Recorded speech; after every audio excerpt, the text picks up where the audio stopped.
Bueno, un gusto para mí estar con ustedes en esta casa que admiro mucho, respeto mucho. De verdad, le tengo mucho amor a sus pastores. Ellos son personas que los aman a ustedes entrañablemente. Y estar en esta casa, de verdad, es un privilegio para mí compartir la palabra de Dios. Yo vengo de Guapiles. Ayer lo decía, de la tierra donde habita Jesucristo, allá en Guapiles. Pero sé que también aquí en Grecia. Vengo de Vida Abundante Pocosí, desde allá, saludos, de verdad, Dios está haciendo algo maravilloso, como lo está haciendo aquí también. Vean, yo quisiera entrarle de un solo a lo que tengo para dar. Hay una historia que quisiera contarle. Resulta que este señor era bastante, nosotros en Costa Rica, ¿cómo le llamamos a alguien agarrado? ¿Cómo? Codo, tacaño. En Guapiles decimos pinche, no sé si aquí también, ¿verdad? Y entonces resulta que este señor está casado, pero solo acumula y acumula y acumula riquezas para sí. Con su esposa nunca disfruta nada, nunca se pegan algún viaje o se dan algún gusto para ir a cenar, sino que él solo echaba para sí. Resulta que este señor ya está entrado en años, ya está en su lecho de muerte, ya está casi que agonizando, y llama a su esposa y le dice: mi amor, yo necesito que usted me prometa algo. Y entonces lo que le pide realmente es asombroso. Él le dice: yo quiero que usted me prometa que usted va a poner todo el dinero que yo he ahorrado y lo va a poner en mi tumba, o sea, lo va a poner en mi ataúd. Yo quiero que usted lo ponga ahí. Imagínese la esposa lo que le está diciendo ese señor: prométamelo. Pero mi amor, prométamelo. Pero usted no, prométamelo. Sí, está bien, yo lo voy a prometer, dijo la esposa, ¿verdad? Y el Señor decía: yo voy a intentar llevarme eso, no sé cómo, pero yo voy a intentar llevármelo, prométamelo. Y ella dijo: está bien, se lo prometo.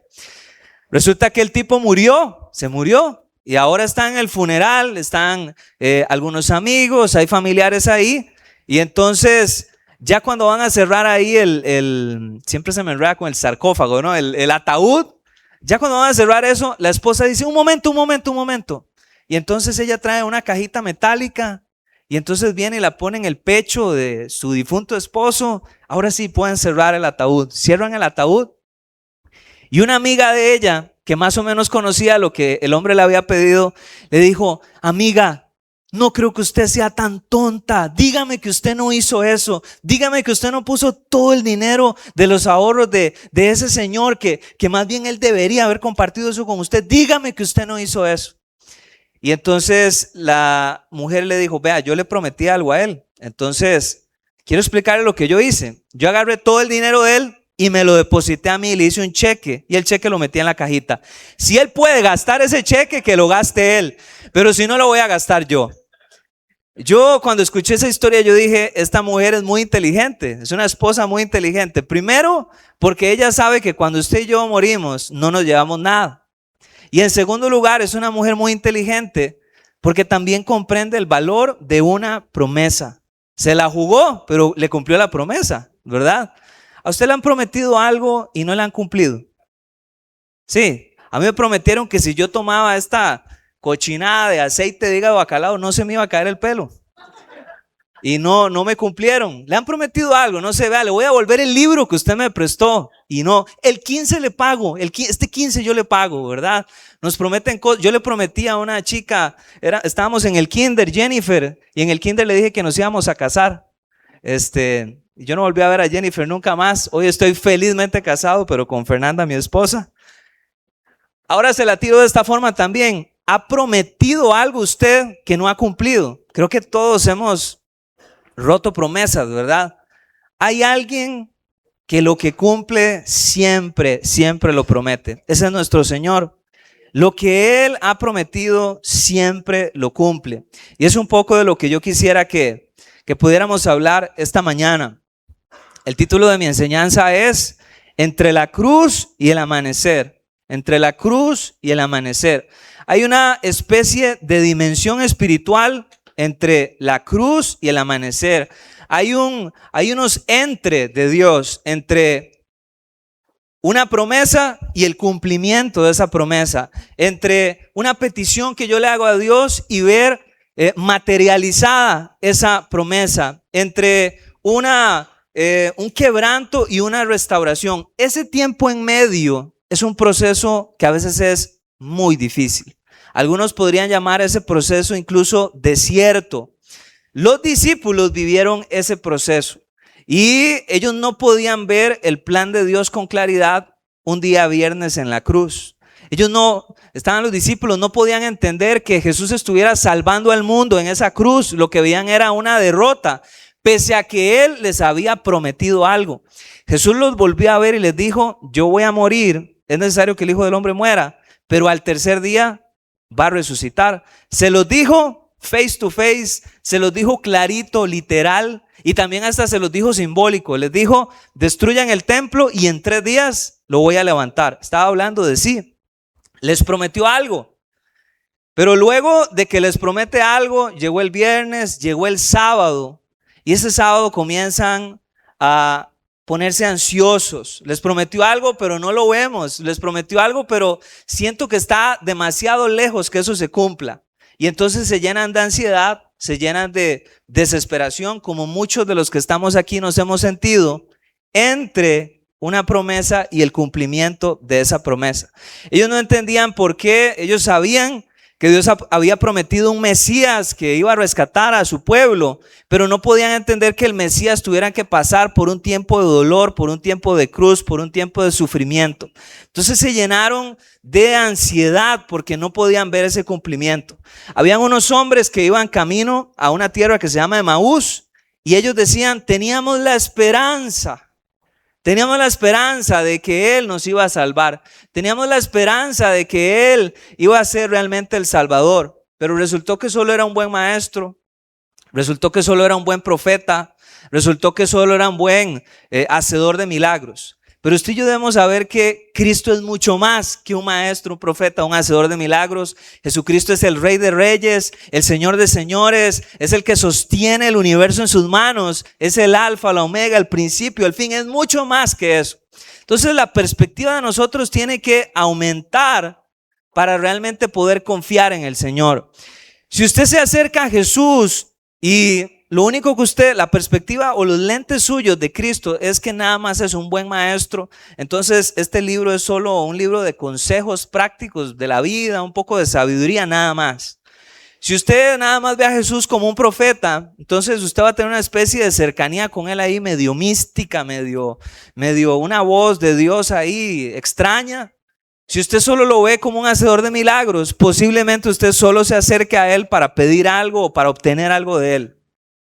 Pero es hasta que yo abra mis ojos a quién es Jesús verdaderamente, que realmente voy a poder confiar, porque voy a ver la plenitud de quién es Él. Es grande, Él es el que cumple sus promesas. Entonces, yo quisiera que veamos una palabra que está en Hebreos capítulo 6, del versículo 12 en adelante. Tal vez alguien hoy se siente como se sentían los discípulos, un poco ansioso, desanimado quizá. Tal vez unas expectativas que no se cumplieron o no se cumplen, entonces está un poco desanimado. Vea lo que dice Hebreos 6 del versículo 12 en adelante. Dice: no sean apáticos, más bien imiten a quienes por su fe y paciencia, si usted subraya su Biblia, por favor subraye eso, fe y paciencia heredan las promesas. Yo espero que usted sea un heredero de las promesas de Dios, que usted diga: uy, ha sido difícil, ha sido duro, pero yo creo que voy a ver la bondad de Dios en la tierra de los vivientes. Voy a ser heredero de esas promesas. Dice el versículo 13: cuando Dios hizo su promesa a Abraham, como no tenía nadie superior por quien jurar, juró por sí mismo. Se vuelve a ver y dice: ¿quién más grande que yo? Nadie. Entonces voy a jurar por mí mismo. Y dice el versículo 14: y dijo: te bendeciré en gran manera y multiplicaré tu descendencia. Y así, después de esperar con paciencia, Abraham recibió lo que se le había prometido. Otra vez, no solo fue fe, sino fe y paciencia. No solo fue fe, sino que fue fe y perseverancia en eso que Dios había prometido. Dice que Abraham recibió lo que se le había prometido. Capítulo 10 de Hebreos, versículo 35. Creo que está ahí en pantalla también. Vamos a ver. Dice Hebreos 10:35. Así que no abandonen su confianza, la cual ha de ser, atención, grandemente recompensada. Dios dice, confía en mí porque esto va a ser grandemente recompensado. Dice, ustedes necesitan perseverar para que después de haber cumplido la voluntad de Dios, reciban lo que Él ha prometido. Eso es cierto para la promesa del regreso de Cristo Jesús, pero aplica para cualquier promesa que usted y yo encontremos en la palabra de Dios, cualquier cosa que Él haya prometido. Las promesas son el vehículo que nos conecta con la provisión de Dios en cualquier área, sea espiritual, sea emocional, sea física, sea material. Cuando se trata de una promesa en particular que cubra una necesidad, hay unas cosas que yo quisiera que usted y yo podamos meditar sobre eso. En primer lugar, encuentre la promesa que cubra su necesidad. Encuentre la promesa que cubra su necesidad. La palabra de Dios dice que la fe viene por el oír de la palabra de Dios. Si quitamos la palabra de Dios, es muy difícil que yo tenga fe. Entonces necesito que en medio de una necesidad que yo tenga, necesito comenzar a tener un romance con este libro, venir a escarbar, bucear, encontrar ese personaje, esa historia, esa circunstancia, ese contexto donde yo me puedo identificar. Uy, eso es lo que a mí me está pasando. Uy, eso es lo que yo necesito. Esta es la respuesta de Dios para esto que estoy sufriendo. Encuentre una promesa que cubra su necesidad. En segundo lugar, una vez que encuentro la promesa, voy a alimentarme de esa promesa. Una de las palabras que usa la Biblia para una persona que come de la palabra de Dios es meditar. Alimentarnos de la palabra de Dios es medite en la palabra de Dios. Y la Biblia describe que un hombre o una mujer que medita la palabra de Dios se convierte, dice el Salmo 1, que es como un árbol plantado junto a corrientes de agua, que da su fruto a su tiempo, que su hoja no cae, que todo lo que hace prospera. Así se ve una persona que medita en la palabra de Dios. Le dijo Dios a Josué cuando iba a asumir el gran reto de su vida, le dijo, no se aparte de tu boca este libro de la ley, sino que meditarás en él un día a la semana. Dice, todos los días, de día y de noche, meditarás en él y harás conforme lo que en él está escrito. Entonces harás prosperar tu camino y todo te saldrá bien. ¿Usted quiere que le salgan bien las cosas? Medite en la palabra de Dios, aliméntese de ella. Tenemos que alimentarnos de ella. Ayer, después de acá, salimos a comer, ¿verdad? Yo estaba hambriento. Yo cuando termino de enseñar quedo escurrido, de verdad, quedo débil. Y cuando yo tengo hambre, veo las cosas borrosas. A veces podría ponerme un poco irritable. Y entonces salimos a comer por acá cerca, a un lugar muy bonito. Pero resulta que pasaron minutos y minutos y minutos y minutos y no nos traían la comida. Y aquí mis compañeros, Dani y Fabi, oiga, como 2 horas después, ya estaban, con anemia y todo, desmayados porque no podían comer, no les habían traído la comida. Finalmente fue delicioso, pero cuando comimos, uy, yo ya me fortalecí, ya pude ver todo bien otra vez. Si no comemos, nos debilitamos físicamente. Si usted no come espiritualmente, se va a debilitar espiritualmente. Entonces, aliméntese de la palabra de Dios. Encuentro la promesa, me estoy alimentando de ella. En tercer lugar, tenga fe en la promesa. Tenga fe en lo que está leyendo ahí. O sea, confíe en lo que está ahí. O sea, confíe en que eso va a ser real, en que va a accionarse, en que va a manifestarse. Y número cuatro, cumpla todas las condiciones necesarias. La Biblia dice que Dios no hace acepción de personas, pero sí hace acepción de condiciones. Hay algo que yo tengo que hacer, hay algo periférico a ese cumplimiento de la promesa que yo tengo que hacer. Jesús dijo, se paró frente a la tumba de Lázaro y dijo, vea, al muerto yo lo levanto, pero quiten la piedra. O sea, hay algo que usted y yo tenemos que hacer. Entonces, cuando yo vengo a la palabra de Dios y encuentro una promesa, casi siempre alrededor de esa promesa hay condiciones. Esas condiciones se ven en la Biblia desde dar, desde alejarme de algo, alejarme de alguien, desde vamos a ver, enviar algo, restaurar algo. Hay algo que yo tengo que hacer. Entonces, cuando usted encuentre ese llamado a obediencia que Dios me hace para ver una promesa cumplirse, por favor, hágalo, obedezca a Dios. Y ahora sí, una vez que hayamos encontrado la promesa, que nos hayamos alimentado de ella, estoy teniendo fe, cumplo las condiciones que están ahí, ahora sí llego al corazón de lo que quiero enseñar hoy. Y es, ¿qué hago mientras espero? ¿Qué hago? Jesús prometió algo. Jesús les dijo a los discípulos, yo voy a resucitar al tercer día. Pero el sábado era un silencio.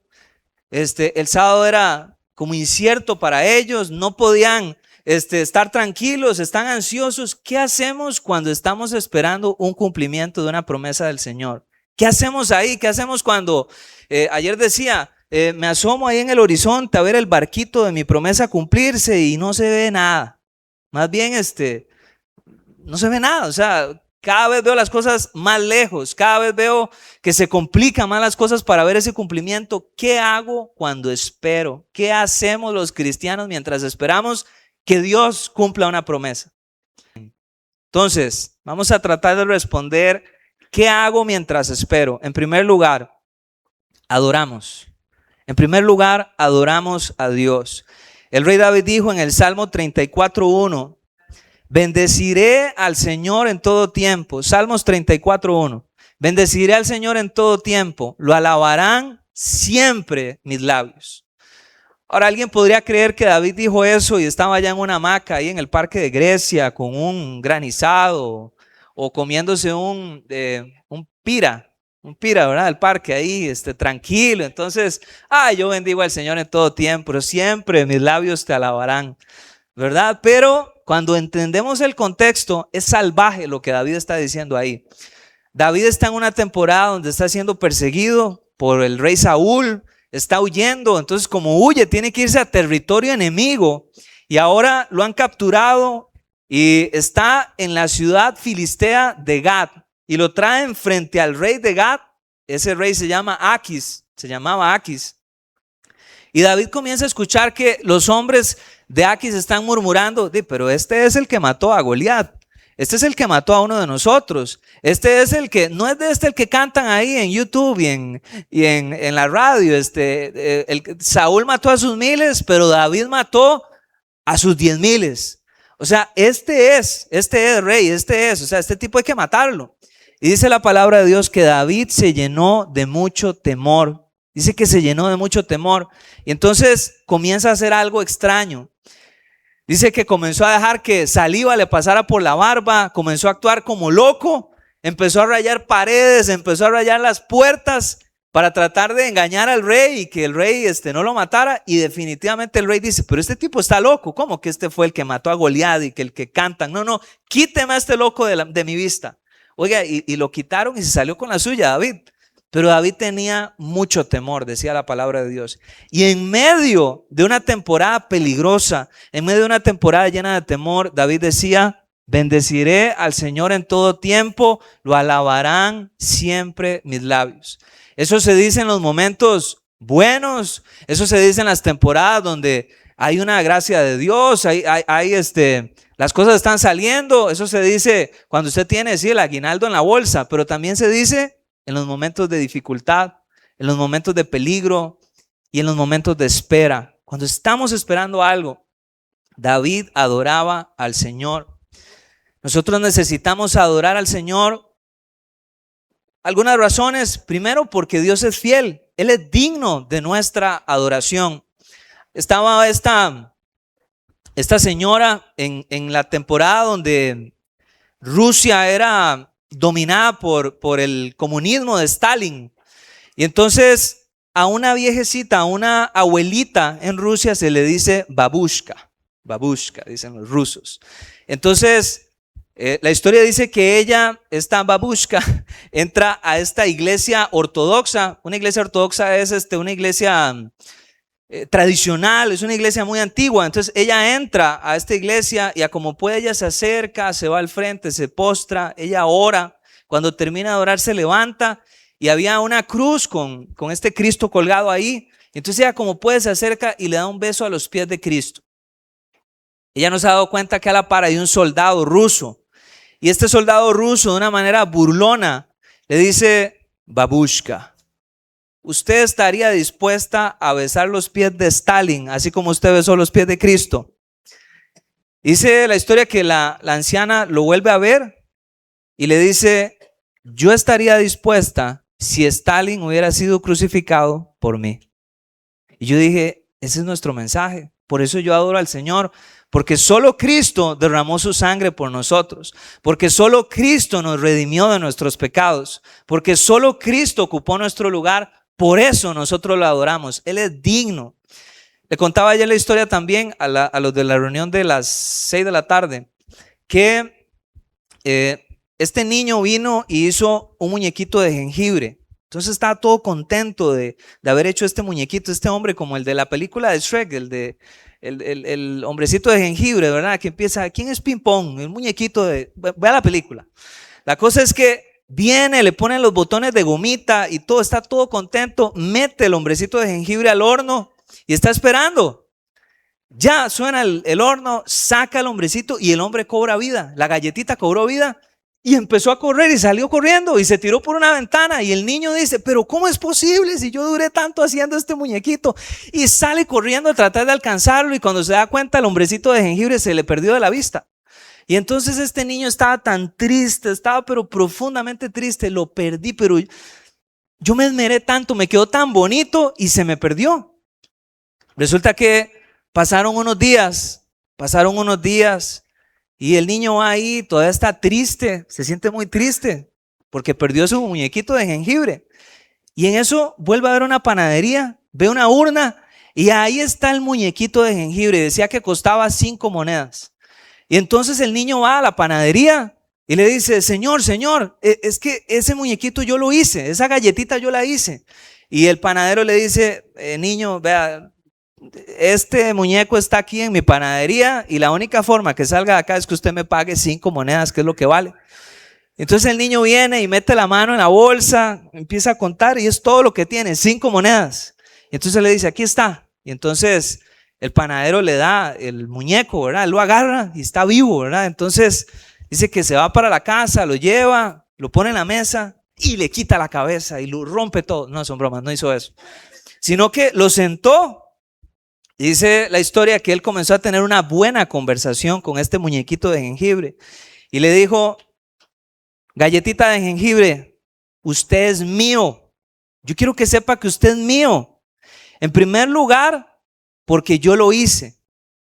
Y en segundo lugar, porque yo te compré. Y eso es lo que Cristo Jesús ha hecho con cada uno de nosotros.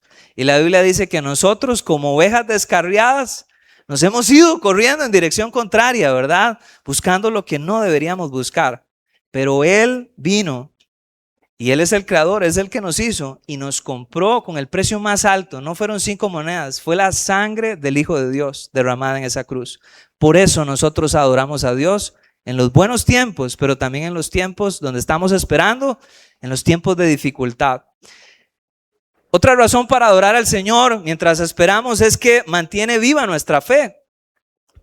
Cuando yo pongo mi mirada en medio del problema, en medio de la circunstancia que estoy viviendo, pongo mi mirada en el Señor, en Él no hay caos, Él está por encima me encanta que Jesús nos dice: oren de esta forma: Padre nuestro que estás en el cielo. Me dice que Él está a otro nivel, Él está por encima de cualquier problema que yo tenga. Dice la palabra de Dios que bajo las faldas de su trono está un mar de cristal. Ahí no hay caos, ahí hay paz, ahí está el príncipe de paz. Cuando a usted le dicen ponga su mirada en el Señor, no es que usted se ponga como es que veía un video reciente de Cristian Castro que dice que él no hace nada. No es que usted se quede ahí como Cristian Castro, ahí viendo ahí, haciendo nada. No, es realmente poner nuestra mirada en quién es Dios, a dónde está Él. Él está en el cielo, Él está en control de toda circunstancia y nosotros lo adoramos por eso. Eso aviva nuestra fe. Y número 3, es importante adorar, especialmente en los momentos de espera, para que no venga un espíritu de desaliento y nos aplaste. Vea lo que dice Isaías 61, versículo 3. Isaías 61, versículo 3. Es una profecía sobre Jesús.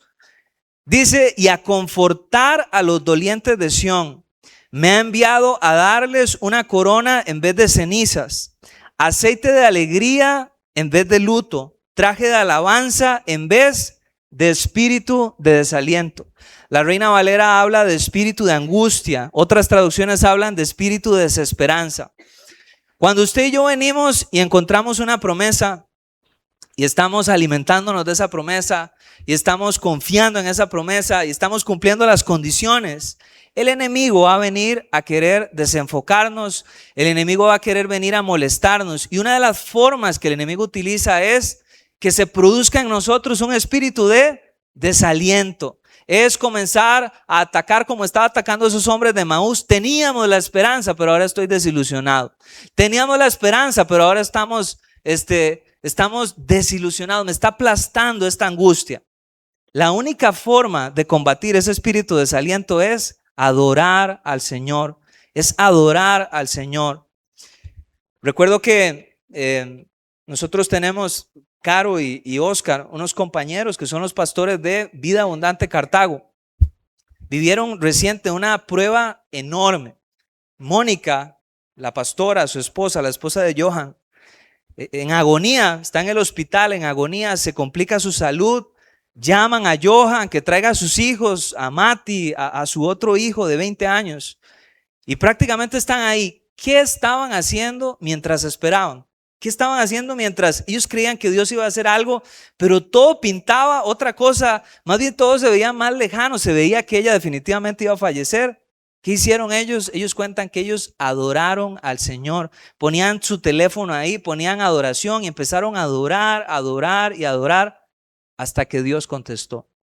¿Qué hacemos mientras esperamos? Adoramos al Señor. Y adorar hay muchas definiciones de adoración. Yo creo que la que engrana todo es declarar valor de algo. Lo que usted vea valioso, eso vas a adorar. Si usted declara mucho valor sobre su trabajo, posiblemente usted adora su trabajo. Si usted declara demasiado valor sobre sus hijos, puede ser que alguien adore a sus hijos. Pero si usted declara mucho valor a Dios, estamos adorando a Dios, es lo primario. Recuerdo haber leído una historia está en el libro de Charles Swindoll, de este joven que termina con su novia porque él es comunista y entonces comienza a tener ciertas fricciones con ella y entonces le escribe una carta para terminar con ella. Y entonces voy a leer solo un extracto de esta carta de lo que este muchacho le escribe a ella para terminar con ella. Él escribió a ella: nosotros los comunistas tenemos una filosofía que ninguna cantidad de dinero puede comprar. Tenemos una causa por la cual luchar, un propósito definido en la vida. Subordinamos nuestro insignificante ser personal a un movimiento de la humanidad. Y si nuestra vida personal parece ser difícil o nuestro ego parece sufrir por la subordinación del partido, nos sentimos adecuadamente compensados por el pensamiento de que cada uno de nosotros en su pequeña medida aporta algo nuevo, verdadero y mejor para la humanidad. Hay una cosa para la cual estoy absolutamente convencido y esto es la causa comunista. Así le dice a ella. Atención, dice: es mi vida, es mi negocio, es mi religión, es mi pasatiempo, mi novia, mi esposa, mi amante, mi pan y mi carne. Trabajo por ella de día y sueño con ella de noche. Su ascendencia sobre mí crece, no disminuye a medida que pasa el tiempo. Por tanto, no puedo sobrellevar una amistad, una relación, ni siquiera una conversación sin relacionarla con esta fuerza que guía mi vida. Yo he estado en la cárcel por mis ideales y si es necesario estoy preparado para enfrentar un pelotón de fusilamiento. Yo me quedé, wow, pero este tipo le declara demasiado valor a la causa comunista. La pregunta cuando yo veía eso y esa pasión, la pregunta es: ¿qué tanto valor tiene Dios en mi vida? ¿Será que si acaso me le acerco un poco a este joven en su pasión por el comunismo, en mi pasión por Dios? Lo único que va a hacer que yo tenga confianza en los momentos difíciles y de espera es que yo declare valor a Dios, que mientras espero le estoy adorando. En segundo lugar, ¿qué hacemos mientras esperamos? Y me está ganando el tiempo, vamos a ver. ¿Qué hacemos mientras esperamos? Pidamos a Dios sabiduría. Dice Santiago capítulo 1, versículo 2. Hermanos míos, considérense muy dichosos cuando tengan que enfrentarse con diversas pruebas, pues ya saben que la prueba de su fe produce perseverancia, y la perseverancia debe llevar a feliz término la obra, para que sean perfectos e íntegros sin que les falte nada. Si a alguno de ustedes le falta sabiduría, pídasela a Dios y Él se la dará. Atención, pues Dios da a todos generosamente sin menospreciar a nadie. El contexto es: mientras estamos en la prueba, otra vez alguien vino, encontró una promesa, se está alimentando de ella, está haciendo lo que dice la promesa, pero de un pronto a otro sentimos que estamos como trabados. Puede ser que a alguno de nosotros se nos esté escapando algo, hay un punto ciego. Si usted no sabe qué hacer, si hay un momento donde las cosas no están caminando, Dios dice: cuando usted no sepa qué hacer, pida sabiduría y yo la voy a dar generosamente sin menospreciar a nadie. Recuerdo la historia del rey David. El rey David ahora ya es coronado rey, y una de las primeras cosas que hace David dice que quiere traer el arca del pacto ahora a Jerusalén, otra vez. Entonces manda a poner músicos, arma una fiesta, está el pueblo esperando ese momento. El corazón de David está correcto, él de verdad quiere hacer algo bueno para Dios, y entonces manda a traer el arca, y dice que el arca viene, hacen como un tipo de carruaje para traer esa arca, jalada por bueyes. Y entonces dice la historia, 2 Samuel capítulo 6, que están trayendo el arca y de un pronto a otro están pasando por un terreno complicado. El arca como que se va a caer, y uno de los soldados, que se llama Usa, pone su mano para evitar que se caiga. ¿Y qué pasó? Dice que Dios mató a Usa, lo hirió. Y dice la palabra de Dios que David se llenó de mucho temor. No podía comprender, se frustró, se enojó, dijo: pero ¿cómo es posible? Si queríamos hacer esto para ti, queríamos celebrar, teníamos la música, teníamos esto, queríamos hacer un acto para ti, ¿por qué? Y entonces lo que David hace en los siguientes meses es increíble. Se mete en la palabra de Dios y encuentra que en Números capítulo 4, versículo 15, Dios había dicho que cualquiera que tocara el arca de la forma como Usa tocó el arca, iba a morir. Y entonces David dice: ¡ay, lo hice mal! Era sobre los hombros de sacerdotes levitas. Esta era la forma correcta de transportar el arca. Y entonces vuelve a hacer todo de nuevo. Vuelve a poner la música, vuelve a poner las cosas en su lugar. Tiene los sacerdotes, y ahora sí, con confianza, traen el arca y terminan en una fiesta. Terminan celebrando a Dios, honrando a Dios. El punto es, puede ser que usted viene y tiene un buen corazón. Estamos orando para que Dios cumpla una necesidad, estamos orando por esa promesa, estamos obedeciendo a Dios en algunas cosas, pero puede ser que haya cosas en las que no estamos obedeciendo. Puede ser que tengamos un punto ciego y por eso Dios aún no ha cumplido lo que ha prometido. Si hay algo que se nos escapa, si hay algo que no estamos viendo, si tenemos un punto ciego, pida sabiduría a Dios, y dice la palabra de Dios que la va a dar generosamente. Sí. Y por último lugar, ¿qué es lo primero que debemos hacer? Adorar a Dios. En segundo lugar, pedir sabiduría. En tercer lugar, prestemos atención. Proverbios capítulo 6, versículo 1. Hijo mío, si haces tuyas mis palabras y atesoras mis mandamientos, si tu oído inclinas hacia la sabiduría y de corazón te entregas a la inteligencia, si la llamas y pides entendimiento, si la buscas como a la plata, como a un tesoro escondido, entonces comprenderás el temor del Señor y hallarás el conocimiento de Dios, porque el Señor da la sabiduría, conocimiento, inteligencia brotan de sus labios. La expresión que dice, si tu oído inclinas hacia la sabiduría, es básicamente prestar atención. Es que alguien me habla y entonces yo inclino mi oído para prestar atención. Voy a escuchar lo que me va a decir. Esa es la ecuación cuando pedimos sabiduría. Pedimos sabiduría, pero ahora escucho, inclino mi oído para escuchar a Dios. Proverbios 4:20 dice, hijo mío, atiende a mis consejos, escucha atentamente lo que digo.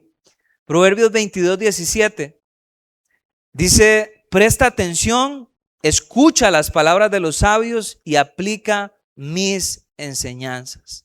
Presta atención, presta atención.